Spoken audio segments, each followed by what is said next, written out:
everybody. I've done it again. Done what? Well, let's find out.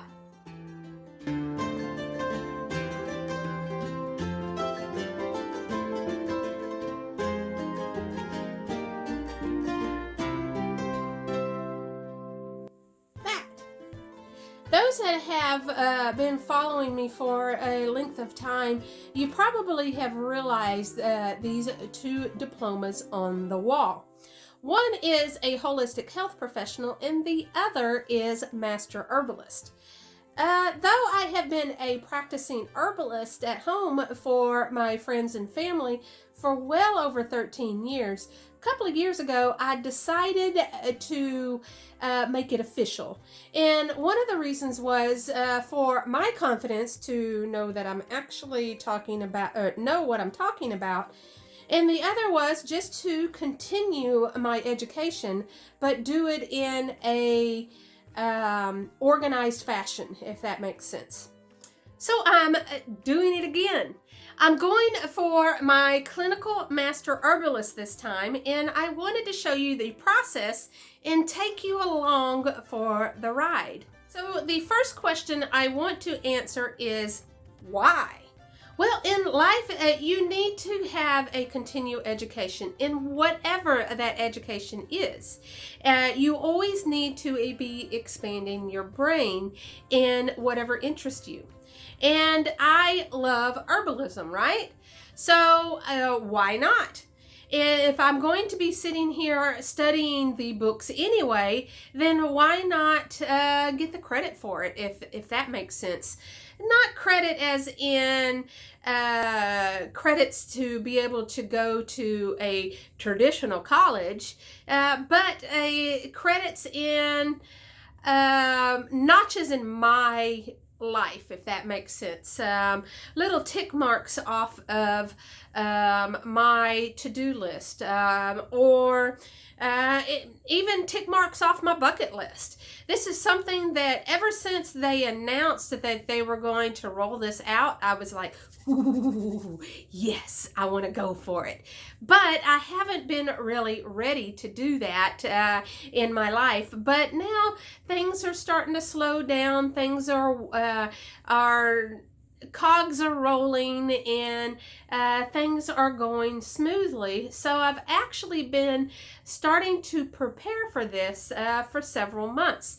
Hence all the canning, making sure to ditch other areas of the life that doesn't necessarily serve me at this time in life. So what does this mean? Well, it means that I am continuing some education. Now, do you have to make it formal and have a diploma on the wall? No. Technically, I don't even have to go that far. I have the list of books that are required for clinical herbalism.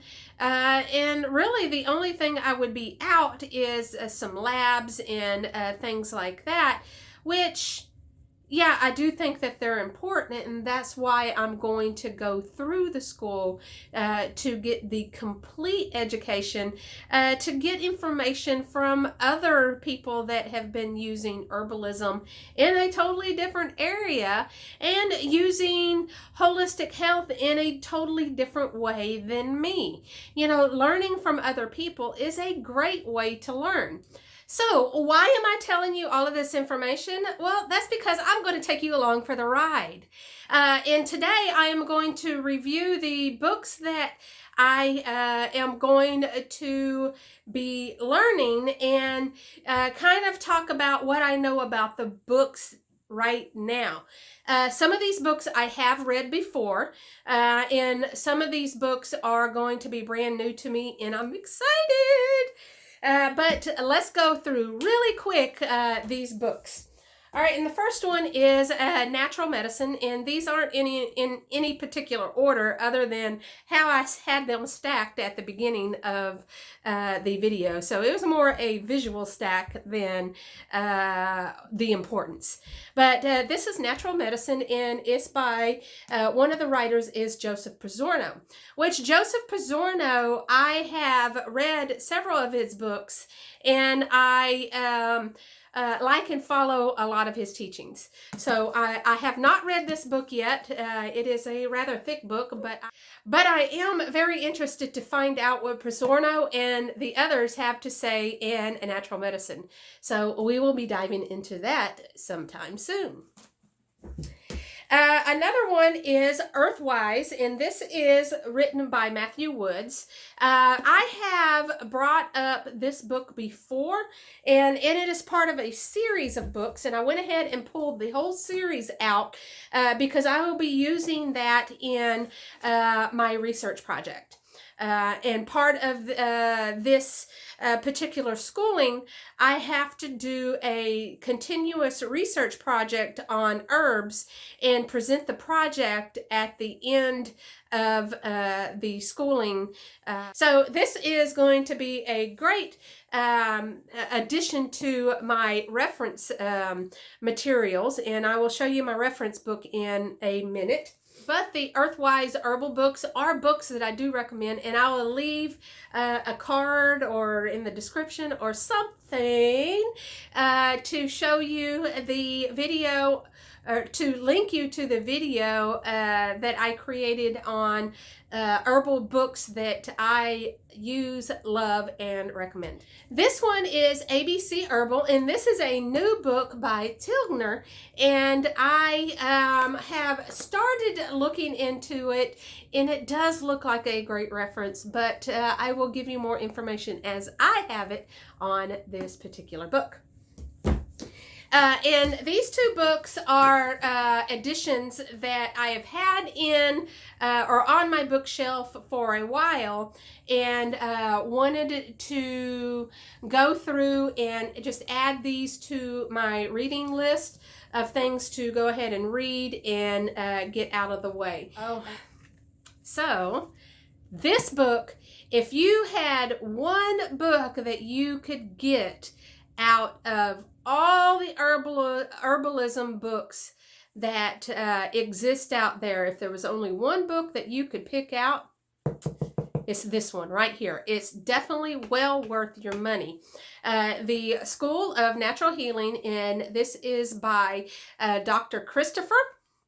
And what I like about this book is it gives you simple herbs that you can find readily available here in the United States. So it's not going after all of these obscure herbs that you have to buy from imported places, blah, blah, blah. And he not only tells you that, hey, this is an herb that is good for your health, he tells you how he has used it and given cases that he has used these herbs well in.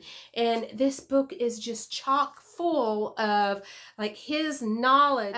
This is written more like his personal notebook of, I use this herb for this, and it worked extremely well.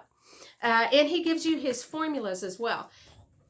Here is another new book that I have bought for the class, and it is Herbal Constituents, which is very important to know as you use the herbs and experiment with them and learn about them.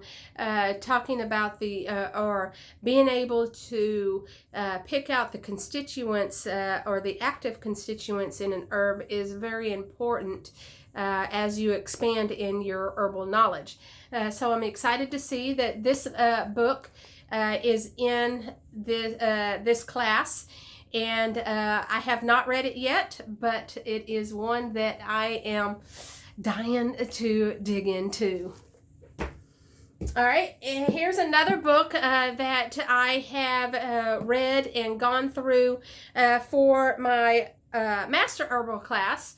So I wasn't necessarily surprised to see that this was in the class requirements, and it is a decent book if you are going to get into going into herbalism further. This would be a decent book to have around. Botany in a Day. Nice, simple little book. I am interested to see what he has to say.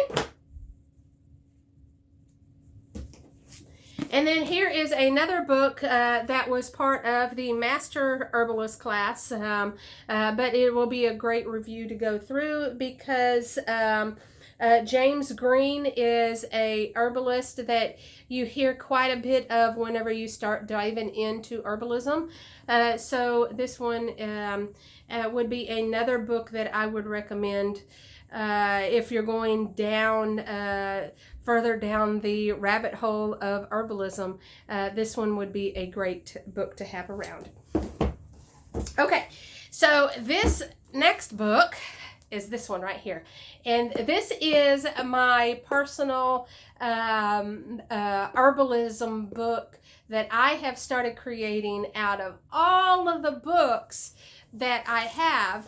As I study an herb, I write down its important parts in this book, and let's move the camera and I will give you a quick sneak peek of this book. So, like I said, this is my personal herbalism book, which is a replacement to the one I lost in the flood. That's why I made it so big, because I had already had to expand a couple of times with that one, so I knew there was a lot of herbs that that I would be adding into it. And we're just going to kind of flip through it, and you can see that as I read up on basil, that I write down the important information that I want to know. And then there's going to be some herbs in here that I have written or titled the page and have, oh, there we go. Even though this isn't technically an herb, it's an oil, but it comes from an herb. So castor oil would be something that I would want to look up, research, and just add to my book. And I've added this when I built the book. That way, when I sit down and I can thumb through it as I have time, and know that, oh yeah, I need to research castor oil. So that's what this book is all about. I put it in a very large 3-ring binder, and I think this binder was actually like a stamp collecting binder, and I happened to find it at a resale shop and then just covered it. And yes, I have gone all elaborate, but hey, it's my book. I can do whatever I want with it, right? So with this book, this is my ongoing project that I will have to do throughout the time of the school. So as you can see, this is a very important book for myself because this has knowledge all in one spot from all of the different books that I read and go through. It's a difficult thing of whenever you start thinking of an herb and you're like, I read something about basil somewhere, and when you have so many books that you have read through, and it was something that you think you remember that was really cool about a particular herb, but yet you have like 20 or 30 books, or even whenever you're searching the internet, there's great references on the internet too. So it is important to create your own herbal book, and if you are a budding herbalist and haven't started doing that, then I really suggest that you do that. But that brings me to why I am even bringing this up to you of the School of Clinical Master Herbalist. It's because I'm going to bring you along in the journey. So I will be releasing videos weekly on different herbs and different actions and how they interact together and what I like about them, and we will be learning together. So yes, this school is an intensive school of 15 books, 3 online classes. There's DVD that I have to watch and learn from, and then 2 projects that I have to create in the school, and it'll take a couple of years to go through, but that's okay. That is a great part of a natural health lifestyle, is always learning. So leave in the comment section what you are learning about, or what subjects or topics that you like to learn about, and I might respond with a video to help encourage you in that direction. I will talk with you again soon, and until then, get healthy, be happy, and herbal on. See ya.